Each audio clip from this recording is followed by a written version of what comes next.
Speaker sir రాలేదా sir speaker sir okay seat ఇక్కడ ఉంది సార్. స్పీకర్ సార్, గౌరవ మంత్రి గారి సమాధానంలో అధ్యక్ష,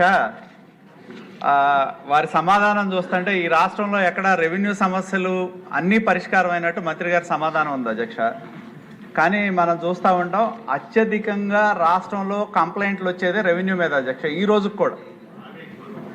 కానీ మంత్రి గారి సమాధానం ఏంటంటే రెవెన్యూ సదస్సుల్లో వచ్చిన సమస్యలన్నీ పరిష్కారం అని మా కాన్సెన్సీ నేను చెప్తాను అధ్యక్ష, చాలా లిస్ట్ ఇచ్చారు. దీనిలో ఎనెక్సర్ 1లో వాళ్ళు ఇచ్చిన దాని ప్రకారం అధ్యక్ష 1052 వస్తే 1049 పరిష్కారం చేసినట్టు ఇచ్చారు అధ్యక్ష. ఎనెక్సర్ 2లో అధ్యక్ష 212 ఉంటే 212 పరిష్కారం చేసినట్టు ఇచ్చారు అధ్యక్ష. నేను కోరేది ఒకటే, గత ప్రభుత్వంలో జరిగిన తప్పులు ఏవైతే ఉన్నాయో ఇప్పటికీ రైతాంగాన్ని ప్రజల్ని వెంటాడుతూ ఉన్నాయి.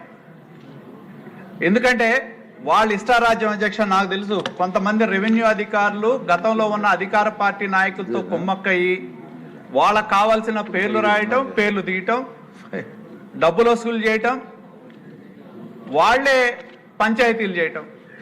ఇప్పటికీ కూడా వాటి పరిష్కారం కోసం చెప్పులు అరిగేటట్టు తిరుగుతూ ఉన్నారు అధ్యక్ష. మరి మంత్రి గారేమో వారి యొక్క సమాధానంలో అన్ని పరిష్కారం అయినట్టు చెప్తా ఉన్నారు.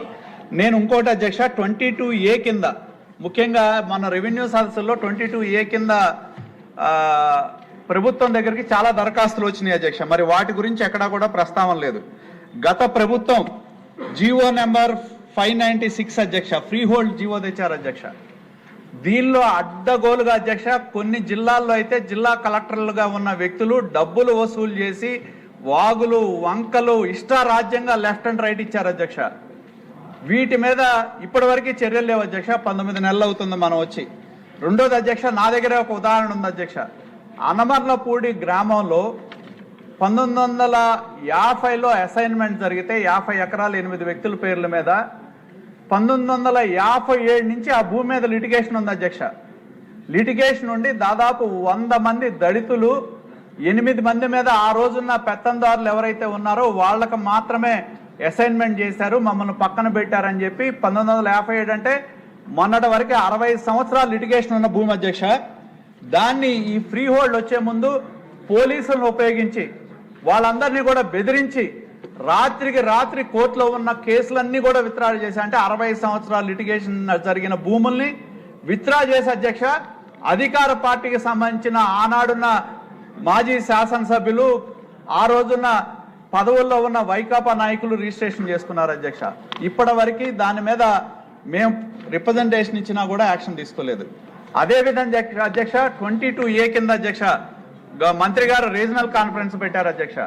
దానిలో 1978లో ఇచ్చిన హౌస్ సైట్స్ పట్టాలు కూడా 22A కింద పెట్టారు అధ్యక్ష.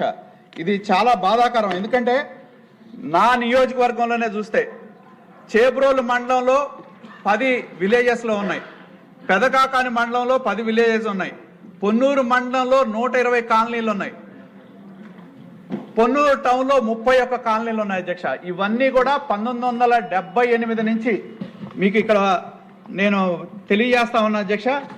1978 నుంచి ఎవరైతే అసైన్మెంట్ చేశారో సోషల్ వెల్ఫేర్ ల్యాండ్ ఎక్విజిషన్ కింద పాతరెడ్డిపాలెం చేబ్రోలు అధ్యక్ష, వేజెండ్ల విలేజ్, సుద్దపల్లి విలేజ్ 1978, 79, 80లో కూడా సోషల్ వెల్ఫేర్ ల్యాండ్ ఎక్విజిషన్ కింద పట్టాలు ఇచ్చిన భూములను కూడా 22A కింద పెడితే ఇప్పటికీ లబ్ధిదారులు వాళ్ళ యొక్క అవసరాల కోసం ఆ భూముల్ని ఒక బ్యాంకు లోన్ పెట్టాలన్నా, ఒక రుణం తెచ్చుకోవాలన్నా తెచ్చుకోలేని పరిస్థితిలో ఉన్నారు అధ్యక్ష.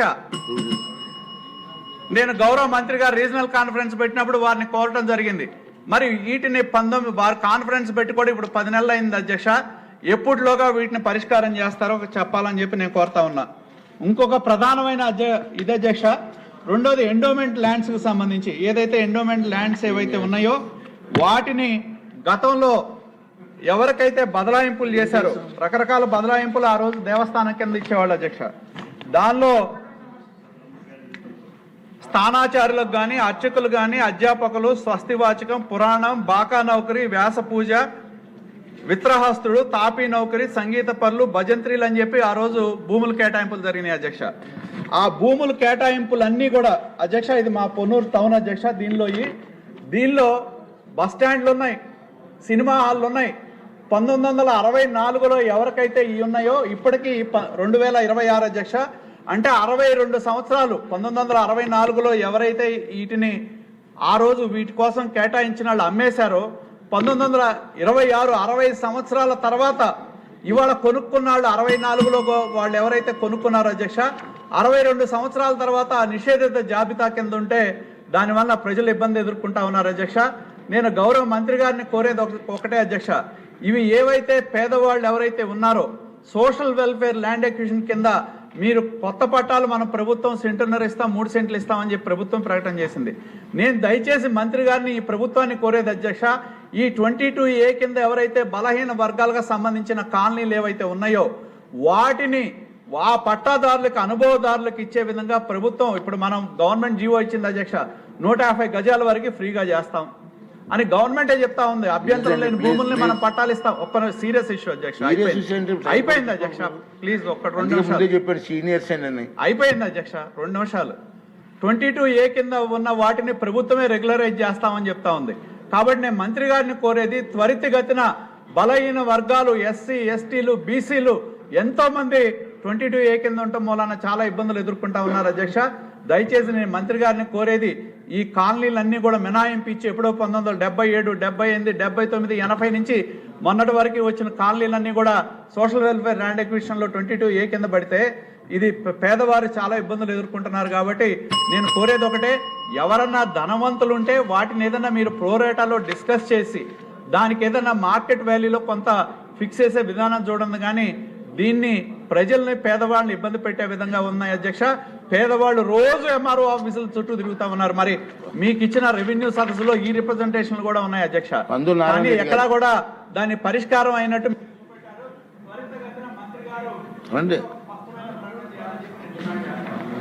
ధన్యవాదాలు అధ్యక్ష.